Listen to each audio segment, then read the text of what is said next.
तो आज हम इस वीडियो में आपको बताएंगे साल 2024 में माघ मास के कृष्ण पक्ष में आने वाला सकट चौथ व्रत कब है, शुभ मुहूर्त कब है, चंद्रोदय का समय क्या है, पूजन विधि और इस व्रत के बारे में कुछ महत्वपूर्ण और जरूरी नियम। तो पंचांग के अनुसार माघ मास के कृष्ण पक्ष की चतुर्थी तिथि को संकट चौथ व्रत किया जाता है। इसे संकटी चतुर्थी या लंबोदर संकटी चतुर्थी, तिलकुटा चौथ, तिल चौथ, माघी चौथ आदि नामों से जाना जाता है। वैसे तो प्रत्येक मास में दो चतुर्थी होती हैं, एक तो शुक्ल पक्ष में और दूसरी कृष्ण पक्ष में, लेकिन साल की इन सभी चौथ में माघ मास की चतुर्थी विशेष मानी गई है। इस दिन भगवान श्री गणेश जी के साथ साथ भगवान शिव, माता पार्वती, कार्तिकेय और चंद्रदेव की भी पूजा का विधान है। आइए जानते हैं साल 2024 में सकट चौथ व्रत की सही तारीख, शुभ मुहूर्त का समय, पूजन विधि, व्रत कथा और इसके जरूरी नियम क्या हैं। तो चैनल को सब्सक्राइब कीजिए। सकट चौथ शुभ मुहूर्त 2024 में कब है? साल 2024 में संकट चौथ या तिल चौथ का व्रत 29 जनवरी सोमवार को रखा जाएगा। चतुर्थी तिथि प्रारंभ होगी 29 जनवरी प्रातःकाल 6:10 पर और चतुर्थी तिथि समाप्त होगी 30 जनवरी 2024 को प्रातःकाल 8:54 पर। सकट चौथ चंद्रोदय का समय रहेगा 29 जनवरी की रात्रि को 9:10 पर। तो संकट तिल चौथ की पूजन विधि क्या है? सकट चौथ का व्रत संतान की दीर्घायु व सुखी जीवन के लिए रखा जाता है।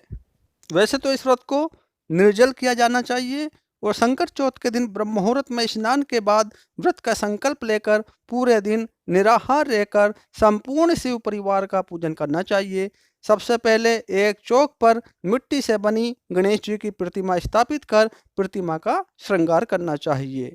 अब प्रतिमा को रोली, अक्षत, दूर्वा घास, लड्डू, पान, सुपारी, धूप, दीप अर्पण करने चाहिए।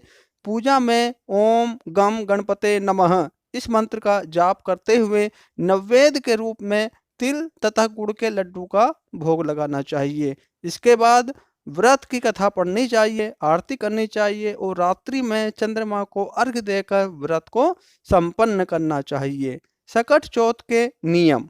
सकट चौथ व्रत महिलाओं को निर्जल करना चाहिए और गणेश जी की पूजा के बाद रात्रि में चंद्रमा को जल का अर्घ देकर व्रत का पारण करना चाहिए। चतुर्थी के दिन काले वस्त्रों का प्रयोग करने से बचना चाहिए। चंद्रमा को अर्घ देते समय जल के छींटे पैरों पर नहीं गिरने चाहिए। इससे बचने के लिए जल को किसी हरे भरे पेड़ पौधों की जड़ में अर्पित करना चाहिए। अब बात कर लेते हैं कि सकट चौथ के व्रत के क्या नियम है। इस दिन भोग में तिलकुट का भोग लगाना शुभ होता है। चतुर्थी पर गणेश जी की खंडित प्रतिमा की स्थापना या पूजा नहीं करनी चाहिए। धार्मिक मान्यता के अनुसार पूजा में भगवान गणेश को तुलसी दल या केतकी के फूल नहीं चढ़ाने चाहिए। अब बात कर लेते हैं सकट चौथ की व्रत कथा क्या है। तो एक प्रचलित कथा के अनुसार एक बार विपदा में पड़े देवता भगवान शिव के पास अपनी समस्या के निवारण के लिए गए। तब भगवान शिव ने अपने दोनों पुत्रों से पूछा कि तुम दोनों में से कौन वो वीर है जो देवताओं के कष्टों का निवारण करेगा।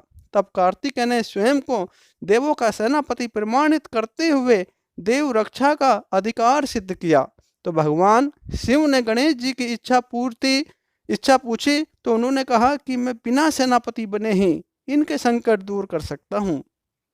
इस पर महादेव ने दोनों को पृथ्वी की परिक्रमा करने को कहा और कहा कि जो पहले परिक्रमा पूरी करेगा वही वीर घोषित किया जाएगा।